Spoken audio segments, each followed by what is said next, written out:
नमस्कार दोस्तों, आज हम कक्षा 10वीं की गणित का अध्याय 12 पढ़ने वाले हैं, जिसका नाम है वृत्तों से संबंधित क्षेत्रफल। इस अध्याय को हमने 4 भागों में बांटा है। आज हम इस अध्याय का भाग 1 पढ़ने वाले हैं। तो आइए देखते हैं कि आज के इस वीडियो में हम क्या जानेंगे। तो दोस्तों, आज के इस वीडियो में हम वृत्तों से संबंधित क्षेत्रफल का परिचय जानेंगे और वृत्त का परिमाप और क्षेत्रफल जानेंगे। तो चलिए आगे बढ़ते हैं और शुरू करते हैं हम हमारा आज का भाग। तो दोस्तों, जैसा कि इस अध्याय के नाम से ही स्पष्ट हो रहा है, ये जो हमारा अध्याय है ये आधारित है वृत्त पर और उसके क्षेत्रफल पर। तो दोस्तों, आपने अपनी पिछली कक्षाओं में बहुत सारी सरल समतल आकृतियों के परिमाप और क्षेत्रफल ज्ञात किए होंगे, जैसे कि आयत, वर्ग, समांतर चतुर्भुज, त्रिभुज और वृत्त। क्योंकि यह अध्याय वृत्त पर आधारित है, तो चलिए कुछ और जानकारी जानते हैं वृत्त के बारे में। हम अपने दैनिक जीवन में बहुत सी ऐसी वस्तुएं देखते हैं जो कि वृत्त आकार के होते हैं, जैसे कि साइकिल के पहिए, ठेले के पहिए, डार्ट बोर्ड, गोल केक, पापड़, नाली के ढक्कन, वॉशर इत्यादि। आप सब ने अपने पिछली कक्षाओं में इन वृत्तीय आकृतियों के परिमाप और क्षेत्रफल ज्ञात की होगी। तो दोस्तों, इस अध्याय में पहले हम वृत्त के परिमाप अर्थात परिधि और क्षेत्रफल पर आधारित प्रश्नों को हल करेंगे और फिर हम वृत्त के 2 विशेष भागों के क्षेत्रफल ज्ञात करना सीखेंगे, जो कि हैं त्रिज्यखंड, जिसे इंग्लिश में सेक्टर कहा जाता है, और वृत्तखंड, जिसे इंग्लिश में सेगमेंट कहा जाता है। इन 2 भागों के बारे में हम इस अध्याय में विस्तार रूप से जानेंगे और किस तरह हम उसका क्षेत्रफल ज्ञात करते हैं ये भी सीखेंगे। तो चलिए दोस्तों, आगे बढ़ते हैं और शुरुआत करते हैं हम वृत्त के परिमाप और क्षेत्रफल से। तो दोस्तों, एक वृत्त के अनुदिश एक बार चलने में तय की गई दूरी उसका परिमाप होता है, जिसे प्रायः परिधि कहा जाता है। जैसे कि ये रहा हमारा वृत्त। इस वृत्त के अनुदिश जब आप एक बार चलेंगे तो आपके द्वारा तय की गई दूरी इस वृत्त की परिमाप होगी, अर्थात परिधि होगी। और जैसा कि आप सब जानते हैं, वृत्त का परिमाप अर्थात परिधि हम ज्ञात करते हैं 2 गुने पाई गुने आर को हल करके। आर होता है हमारा त्रिज्या, पाई का मान हम 22/7 या फिर 3.14 लेते हैं। तो ये थी कुछ जानकारी परिमाप पर आधारित। वृत्त का क्षेत्रफल, जैसा कि आप पहले से ही जानते हैं कि वृत्त का क्षेत्रफल हम ज्ञात करते हैं पाई गुने आर वर्ग को हल करके। पाई अभी मैंने बताया था कि पाई का मान हम 22/7 या फिर 3.14 लेते हैं, और आर होती है हमारे वृत्त की दी गई त्रिज्या या फिर प्राप्त की गई त्रिज्या। चलिए दोस्तों, अब हम वृत्त का परिमाप और क्षेत्रफल पर आधारित कुछ प्रश्नों को हल करेंगे। हमारा पहला प्रश्न है, एक वृत्ताकार खेत पर 24 रुपए प्रति मीटर की दर से बाड़ लगाने का व्यय 5280 रुपए है। इस खेत की 0.50 रुपए प्रति वर्ग मीटर की दर से जुताई कराई जानी है। खेत की जुताई कराने का व्यय ज्ञात कीजिए। यहाँ पर हमें कहा गया है कि पाई का मान 22/7 लीजिए। तो दोस्तों, चलिए एक बार और इस प्रश्न को अच्छी तरह से पढ़कर समझते हैं कि आखिर ये प्रश्न कह क्या रहा है। हमारा प्रश्न कह रहा है कि वृत्ताकार खेत पर हमें बाड़ लगानी है, जिसका कि हमें दर दिया गया है 24 रुपए प्रति मीटर, और उसका कुल व्यय हमें प्राप्त हुआ है 5280। इस खेत में हमें जुताई भी करानी है, जिसका कि दर हमें दिया गया है 0.50 प्रति वर्ग मीटर। अब हमें ये यहाँ पर ज्ञात करना है कि खेत की जुताई करने का व्यय क्या होगा। तो ये देखिए, ये रहा हमारा एक वृत्ताकार खेत। यहाँ पर हमें बाड़ लगाना है। तो बाड़ दोस्तों हम कहाँ लगाते हैं? बाड़ हम लगाते हैं बाउंड्री पर, अर्थात किनारे। तो अगर हमें यहाँ पर ये दिया गया है कि बाड़ लगाने का व्यय और बाड़ लगाने की दर दी गई है, तो क्या हम उससे परिधि इस वृत्ताकार खेत की ज्ञात कर सकते हैं? जी हाँ, जब हमारे पास ये दोनों मान दिए गए हो तो यहाँ से हम परिधि का मान बहुत ही आसानी से ज्ञात कर सकते हैं। और जब हम परिधि का मान ज्ञात कर लेंगे तो परिधि के मान से, परिधि ज्ञात करने के सूत्र से हम त्रिज्या का मान ज्ञात कर लेंगे। और जब हमारे पास त्रिज्या का मान आ जाएगा तो हम इस वृत्ताकार खेत की क्षेत्रफल ज्ञात करेंगे और फिर उसे गुणा करेंगे, जो कि हमारा दर दिया गया है जुताई करने का।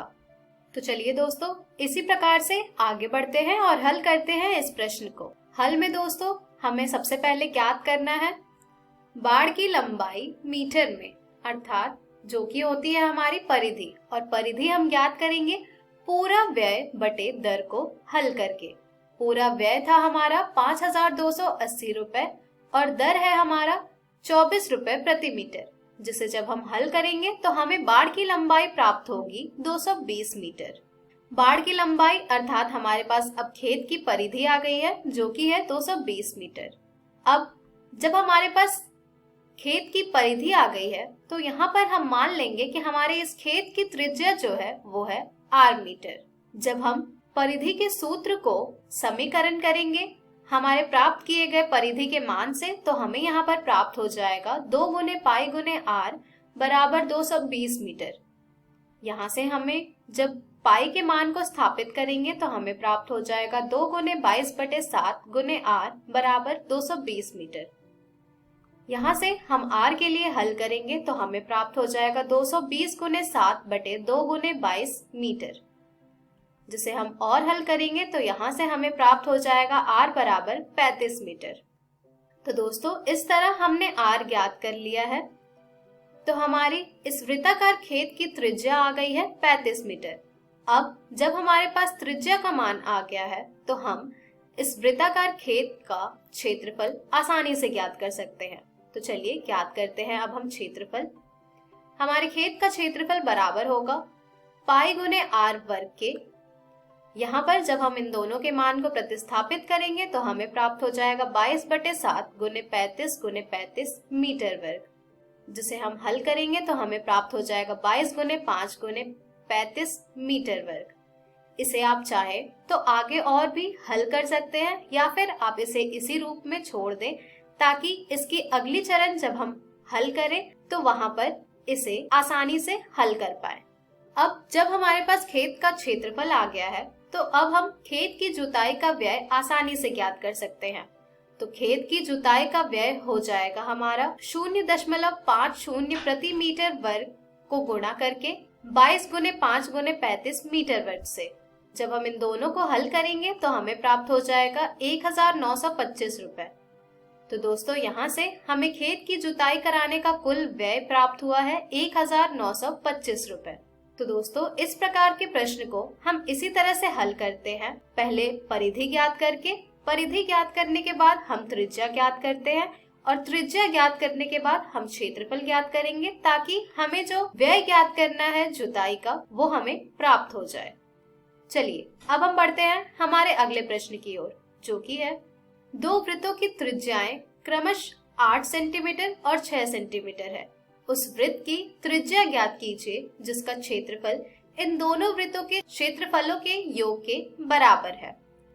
तो दोस्तों जैसा कि आपको यह प्रश्न पढ़कर समझ आ रहा होगा कि यहाँ पर हमें 2 वृत्त दिया गया है जिसकी त्रिज्या है 8 सेंटीमीटर और 6 सेंटीमीटर। ये रहे वो 2 वृत्त दोस्तों जिनकी त्रिज्याएं हैं 8 सेंटीमीटर और 6 सेंटीमीटर। अब इन दोनों वृत्त का जो क्षेत्रफल होगा वो क्षेत्रफल बराबर होगा एक और वृत्त के क्षेत्रफल के, और हमें इस वृत्त की त्रिज्या ज्ञात करनी है। तो ये प्रश्न बहुत ही आसान सा है। चलिए अब हम बढ़ते हैं इस प्रश्न के हल की ओर, जिसमें हम इस बड़े वाले वृत्त की त्रिज्या ज्ञात करेंगे। तो दोस्तों हल में जैसा कि आप सब जानते हैं, सबसे पहले हम लिखते हैं कि हमें दिया क्या गया है। यहाँ पर हमें दी गई है पहले वृत्त की त्रिज्या, जिसे हमने यहाँ पर माना है R1 जो कि है 8 सेंटीमीटर। इसी प्रकार हमारे दूसरे वृत्त की त्रिज्या जो कि हमें दी गई है, जिसे हमने यहाँ पर माना है R2, वो है 6 सेंटीमीटर। चलिए अब हम मान लेते हैं कि हमारे जो तीसरे वृत्त की त्रिज्या होगी वो होगी r। अब जब हमारे पास वृत्त की त्रिज्या है तो हम उसका क्षेत्रफल आसानी से ज्ञात कर सकते हैं। तो हमारे पहले वृत्त का क्षेत्रफल आ जाएगा पाई गुने r1 वर्ग, जिसमें जब हम इनका मान प्रतिस्थापित करेंगे तो हमें प्राप्त हो जाएगा पाई गुने 8 सेंटीमीटर वर्ग, अर्थात 64 पाई सेंटीमीटर वर्ग। इसी प्रकार से हमारे दूसरे वृत्त का क्षेत्रफल हमें प्राप्त हो जाएगा पाई गुने r2 का वर्ग। यहाँ पर जब हम r2 के मान को प्रतिस्थापित करेंगे तो हमें प्राप्त हो जाएगा पाई गुने 6 सेंटीमीटर का वर्ग। यहाँ से हमें प्राप्त हो जाएगा 36 पाई सेंटीमीटर वर्ग। चलिए अब हम ज्ञात करेंगे तीसरे वृत्त का क्षेत्रफल। तो हमारे तीसरे वृत्त का क्षेत्रफल आ जाएगा पाई गुने r वर्ग।